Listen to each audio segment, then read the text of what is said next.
기도하시겠습니다. 아버지 하나님, 크신 은혜로 저희에게 찾아와 주시고 주님 생명으로 저희를 새롭게 하시어 주님의 믿음을 주시고 주님 주신 믿음으로 주님을 믿고 주님을 따르게 하심을 감사드립니다.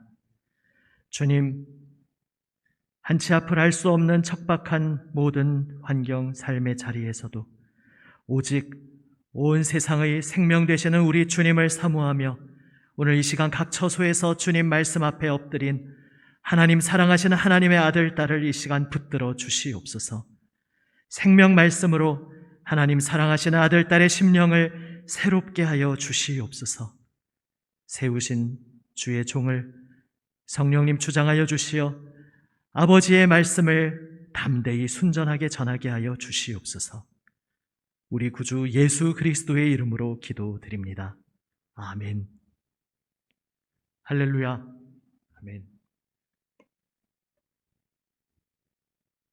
빌립보에서 사도 바울 일행은 의미 있는 만남을 가지게 됩니다. 루디아라는 여인과의 만남입니다. 그는 누구입니까? 일단 그것을 나누기 위해 사도 바울 일행이 그를 만나게 된 빌립보에 대해 먼저 살펴보아야겠습니다. 그곳은 오늘 본문에서 로마의 식민지다라고 특별히 언급하고 있는데 바로 로마 제국이 온 세상을 그 발 아래 두고 있었지만 특별히 로마 제국의 직할 식민지라는 뜻입니다.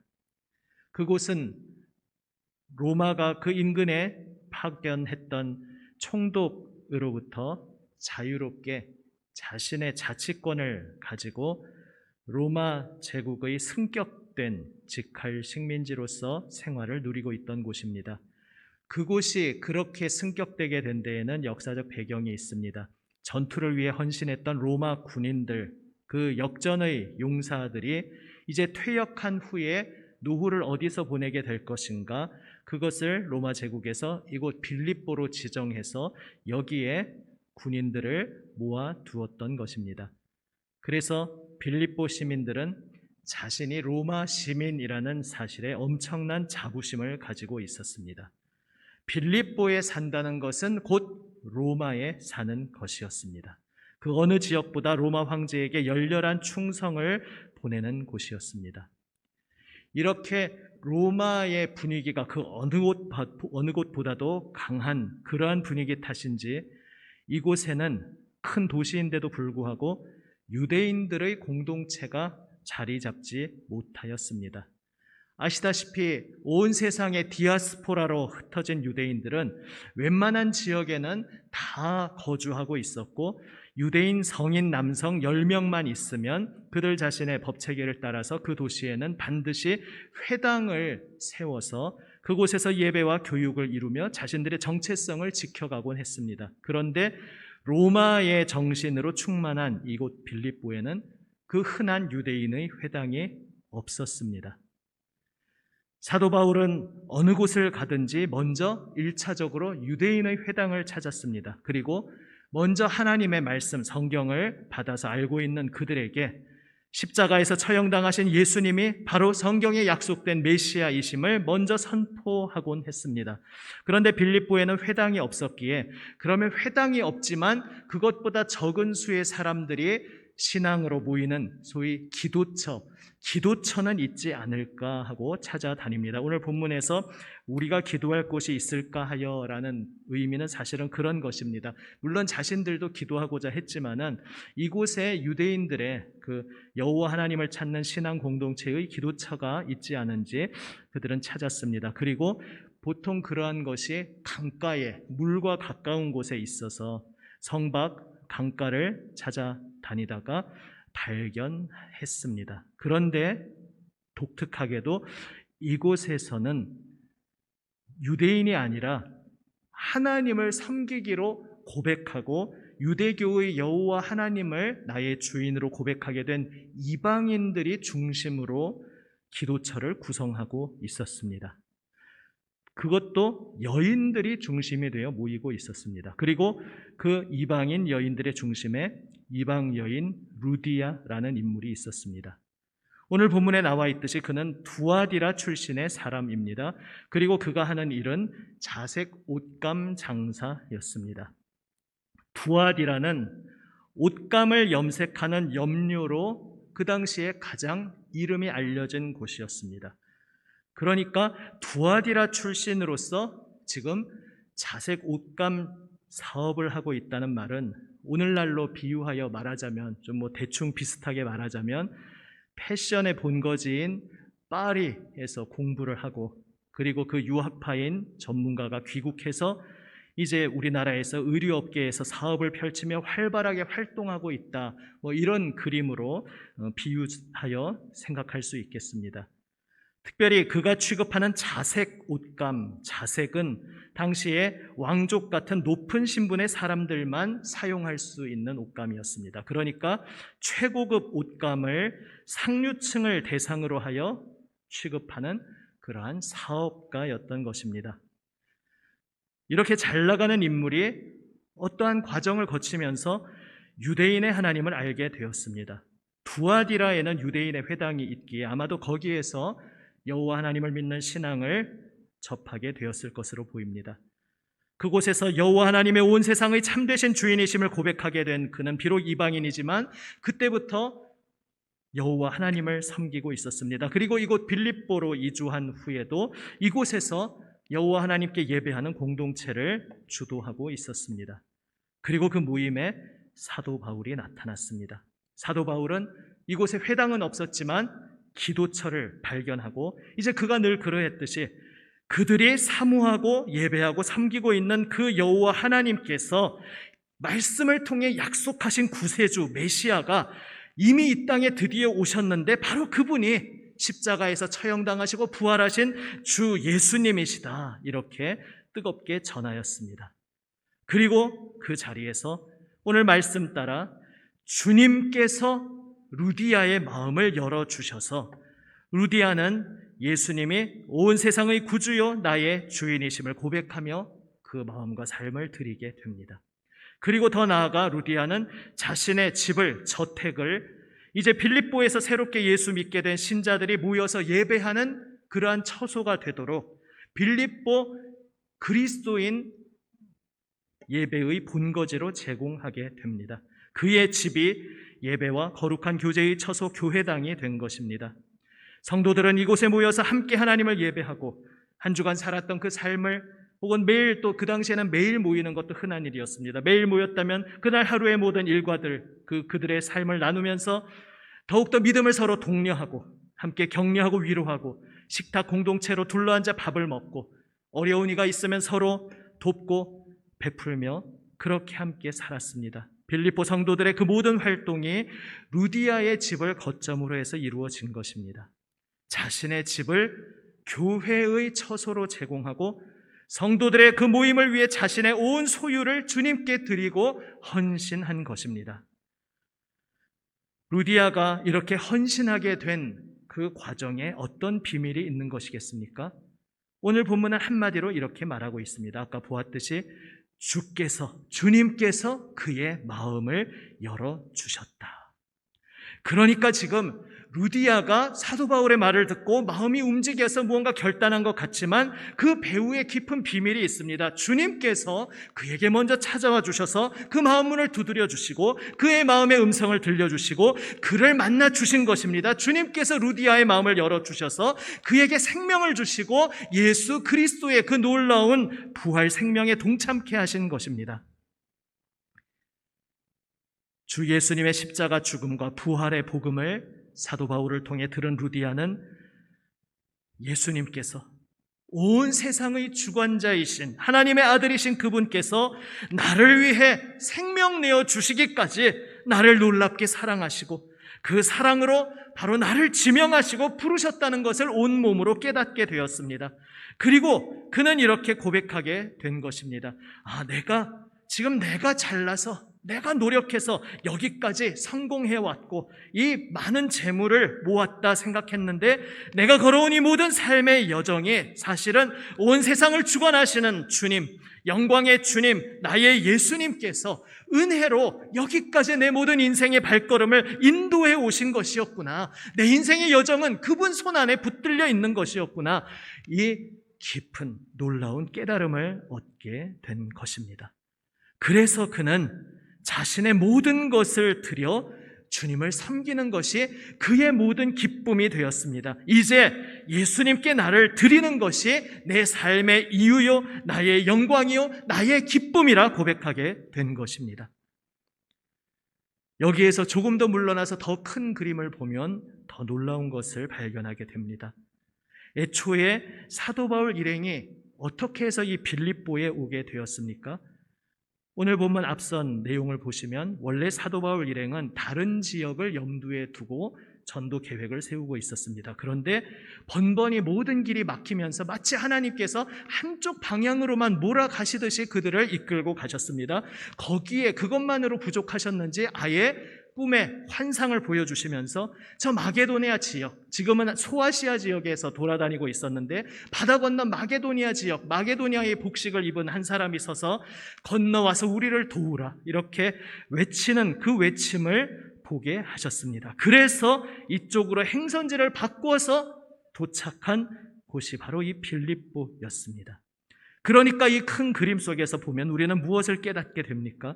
루디아가 예수님의 복음을 듣고 예수님 은혜에 사로잡혀서 그의 모든 인생을 바쳐 주님을 따르게 된 이 모든 복된 만남이 처음부터 하나님께서 그 큰 그림 속에, 그분의 큰 마음 속에 루디아와 또한 그 교회에 함께 모이게 될 모든 빌립보 성도들을 그 마음에 품으시고 하나님께서 주도적으로 이루시며 하나님께서 먼저 찾아와 주신 놀라운 경륜이었던 것입니다. 루디아와 빌립보 교회 성도들은 이렇게 강권적으로 주도적으로 찾아오신 그 주님의 은혜 안에서 내 인생의 진정한 목적을 깨닫게 되었습니다. 내가 무엇을 위해, 누구를 위해 내 인생을 바치고 내 모든 것을 바쳐 달려갈 것인지 알게 되었던 것입니다.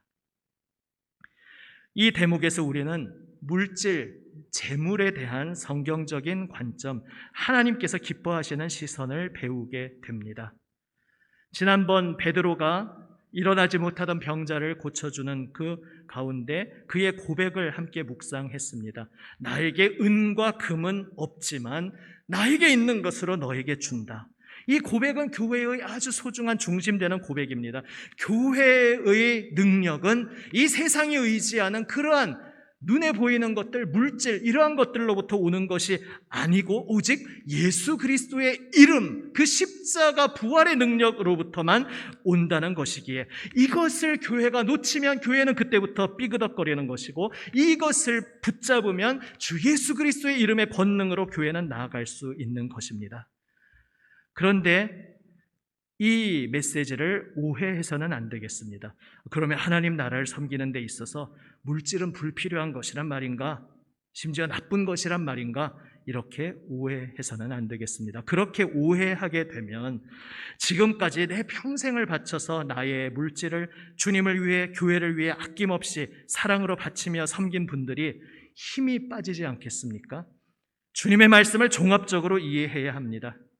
이 세상은 하나님을 알지 못합니다. 하나님을 알지 못하니 하나님을 섬기지 않고 자신의 욕심을 섬깁니다. 그리고 그 욕심의 정점에 물질이, 돈이 있습니다. 그래서 이 세상 가치관은 돈으로 모든 것을 이룰 수 있다는 듯이 속이며 말합니다. 그래서 이러한 세상 가치관에 물들게 되면 교회조차 이러한 세상 가치관에 잠식당하게 되면 하나님 나라의 역사조차 돈의 힘으로 하는 것이라 착각하게 됩니다. 그리고 돈을 끌어오는 것이 그 어떤 수단 방법과 상관없이 정당화되게 됩니다. 교회가 결국 돈을 추구하게 되고 돈을 숭배하게 되는 것입니다. 하나님께서는 이것을 우상 숭배라고 하십니다. 그러나 재물에 대해 하나님께서 올바르게 말씀하시는 길이 있습니다. 예수 그리스도를 만나게 되어 그분을 사랑하게 되고 섬기게 되면 이 헛된 우상 숭배에서 자유케 됩니다. 그리고 헛된 우상 숭배에서 자유케 되어 오직 주님께 나의 생명, 나의 마음을 바치게 된 성도는 이제 내 삶의 모든 것을, 나의 물질과 나의 모든 시간, 나의 모든 것을 바쳐 주님을 섬기는 것을 사모하게 됩니다.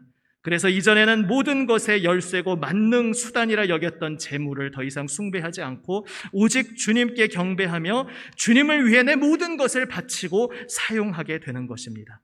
그래서 얼핏 보면 비슷해 보이지만 그 둘은 완전히 다른 것입니다.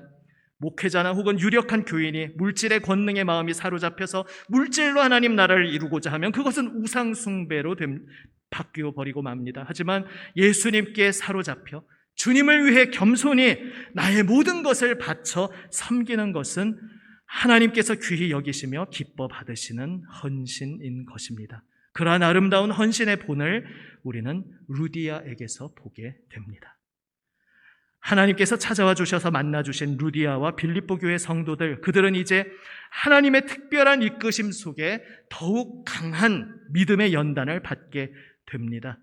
빌립보가 귀신 들린 여종을 향하여 예수 그리스도의 그 이름으로 악한 영을 내쫓는 선한 일을 했는데 자신들이 로마 사람이다, 저 유대인들이 로마 사람의 선한 풍속을 어지럽힌다, 이렇게 로마 사람의 자부심을 앞세우는 빌립보 시민들에 의해서, 그러나 사실은 그 속에 자신들의 유익이 침범당했다는 그 탐욕으로 가득한 그러한 동기로 사도 바울 일행을 감옥에 가두게 됩니다. 매질당하고 억울하게 발에 착고가 차인 채로 갇혀 있게 됩니다. 그런데 바로 그 자리에서 빌립보 교회는 믿음의 비밀을 발견하게 됩니다. 고난 중에도 기뻐할 수 있는 믿음의 비밀을 발견하게 됩니다. 그 뒤의 이야기도 잘 아실 것입니다. 그 갇혀있는 과정에서, 그 와중에서도 바울과 실라는 하나님을 찬양합니다. 함께 갇혀있던 모든 이들이 그 아름다운 찬양의 소리를 듣습니다. 그리고 그때 옥터가 흔들리며 모든 것이 깨어지고 감옥문이 활짝 열립니다. 그런데 또 바울과 실라가 도망가지 않고 그 자리에 남아 있습니다.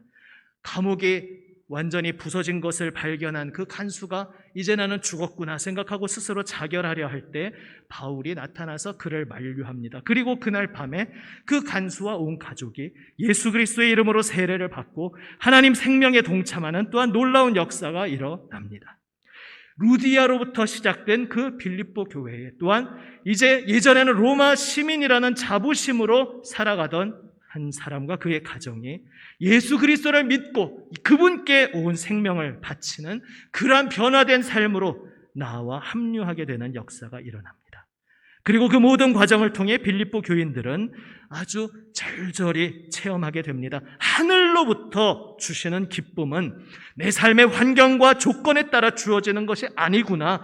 오히려 하나님께서 하늘로부터 주시는 기쁨은 모든 고난을 뚫고 우리 주 예수님의 이 땅에 친히 찾아오신 낮아지심, 성육신과 그리고 겸손히 자신의 생명까지 내어주시는 그 십자가 죽음, 그 은혜를, 그 사랑을 더 깊이 알고 체험하는 바로 거기에서부터 참 기쁨이 오는 것이구나. 빌립보 교인들은 깊이 체험하고 고백하게 됩니다.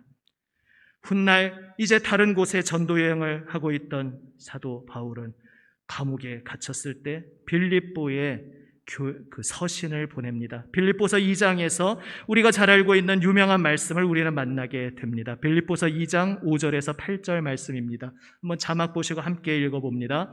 너희 안에 이 마음을 품으라.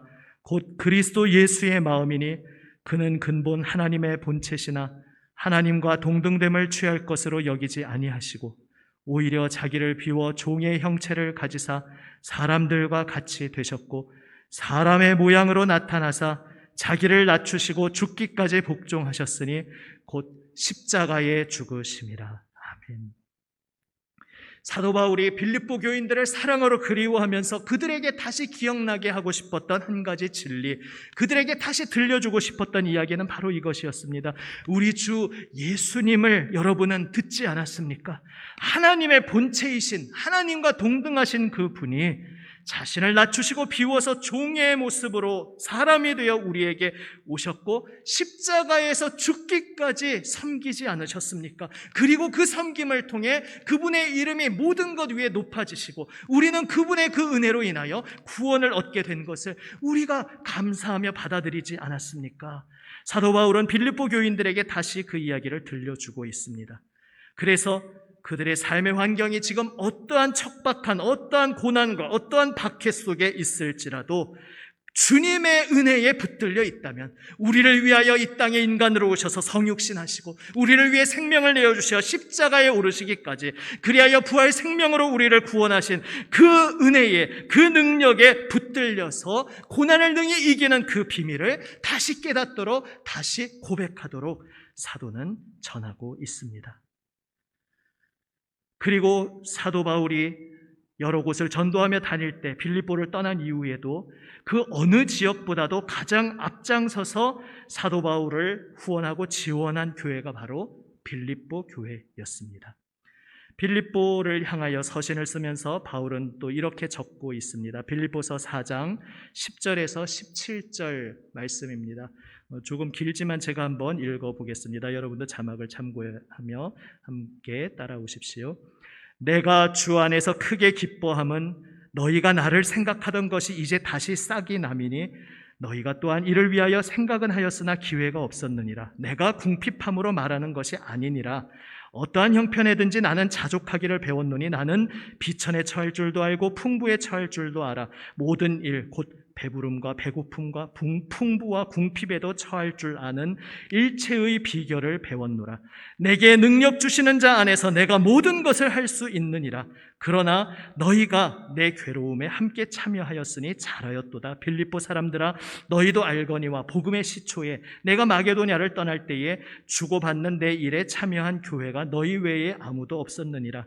데살로니가에 있을 때에도 너희가 한 번뿐 아니라 두 번이나 나의 쓸 것을 보내었도다. 내가 선물을 구함이 아니요 오직 너희에게 유익하도록 풍성한 열매를 구함이라. 사도 바울이 달려가는 그 믿음의 경주에서 바울은 궁핍한 상황에서도 능히 주 예수님의 은혜로 달려갈 수 있었지만, 그러나 사도 바울의 그 여정에 힘이 되고 응원이 되고 싶어 하여서 계속해서 물질적으로 함께 마음을 나누었던 빌립보 교인들의 그 마음은 하나님께서 너무나 아름답게 받으시는 열매였다, 사도는 말하고 있는 것입니다.